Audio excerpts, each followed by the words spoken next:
તો સુરતમાં લેપ્ટોસ્પાયરોસિસે માથું ઉચક્યું છે। વધુ એક વ્યક્તિ તેનો ભોગ બન્યો છે। સમાચાર સામે આવ્યા છે। લેપ્ટોસ્પાયરોસિસે વધુ એક વ્યક્તિનો ભોગ લીધો છે, જેમાં 60 વર્ષની મહિલાનું સારવાર દરમિયાન મોત નીપજ્યું હતું। તો આંજણાના આંબેડકર વસાહતમાં આ પરિવાર રહે છે, જેમાં દક્ષિણ ગુજરાતમાં લેપ્ટોસ્પાયરોસિસના કુલ 13 કેસ નોંધાયા છે। તો અત્યાર સુધીમાં 3 દર્દીના મોત થઈ ચૂક્યા છે।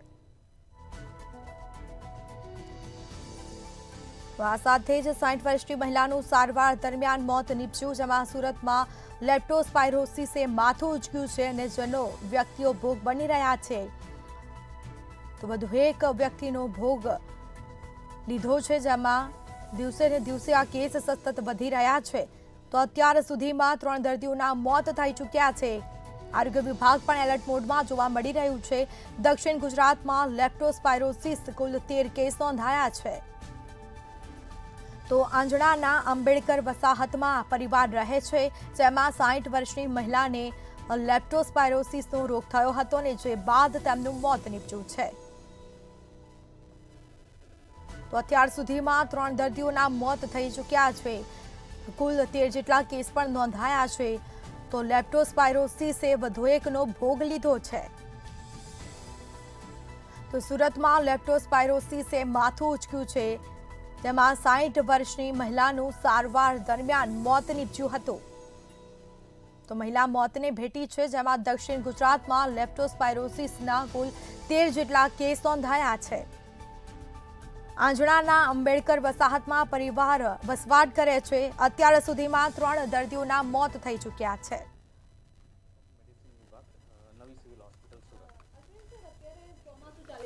ચોમાસાની અંદર લેપ્ટોની અંદર ડેથ નોંધાયા છે, ખૂબ જ ગંભીર બાબત છે। કોના કેટલા ડેથ નોંધાયા છે, કઈ રીતનું છે?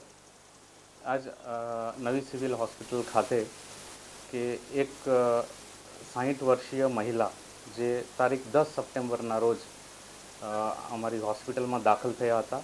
એમને લિંબાયત સુરત ત્યાંથી લાવવામાં આવેલા હતા।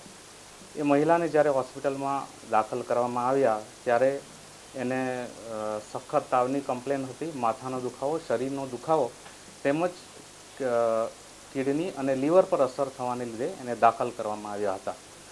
શંકાસ્પદ કેસ જણાતા એ દર્દીના પ્રાથમિક રિપોર્ટ લેપ્ટોસ્પાયરોસિસના મોકલવામાં આવેલા હતા અને સાથે લેપ્ટોસ્પાયરોસિસની સારવાર પણ ચાલુ કરવામાં આવી હતી।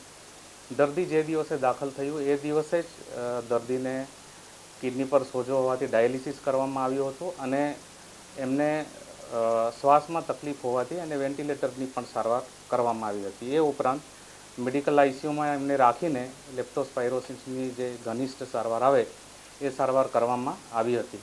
દર્દી લગભગ 1 અઠવાડિયા પછી 18 સપ્ટેમ્બરના રોજ મૃત પામેલું છે અને એ દરમિયાન એને